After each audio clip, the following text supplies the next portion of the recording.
Wow. through Yeah, Judah. I gotta say, so I'm one of those people that kind of like channeling has always been iffy for me. I was like, Yeah, well, I don't know, it's a little weird, and it I is. gotta be honest. At first, it was very weird for me. When you changed, I was like, ooh, I don't think don't want to do this. I don't want to be here. But then, call me crazy. Go ahead, call me crazy. But the feeling, the energies that came through as it continued to talk, suddenly it just kind of just dissipated. All my thoughts of this is weird just suddenly became no, this is perfectly natural and super welcoming, especially when he scolded me. That was like, I was back as a kid. It was like, it was awesome. It was perfect. And then from that point on, I was like, yep, I'm all in. So Well, and wonderful. I've always thought channeling Um, was super weird too, and definitely was always a skeptic for certain. So I don't know yeah. exactly how that works, but the fruit, the Judah's always talking about check the fruit. When the fruit of it is so good, when you're instantly healed, when you feel so loving towards people, when you feel so transformed by the energy of the room, how do you say no to that? And just the Mm, wisdom, yeah. Especially with such loving energy that was Yeah. in the room. I can't imagine anyone that wouldn't want to just give themselves up to that. That was Mm-hmm. incredible.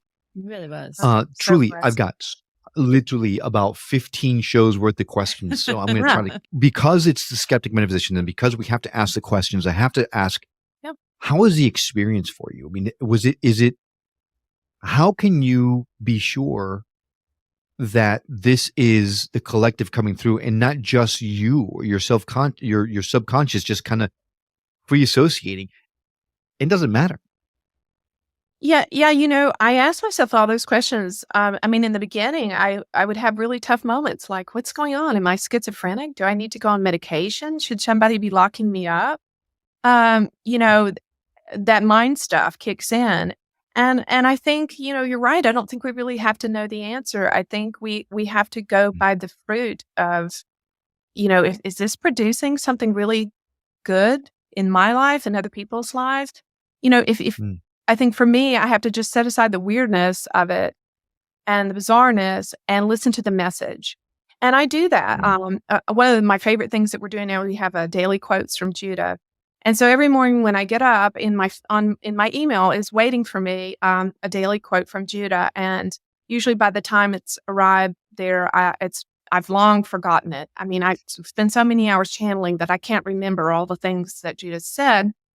And so many times I right. read it and I think, oh, wow, that's exactly what I needed to hear today.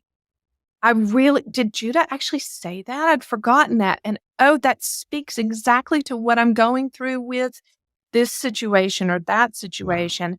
And so, I mean, if the message is relevant, if the shoe fits, wear it.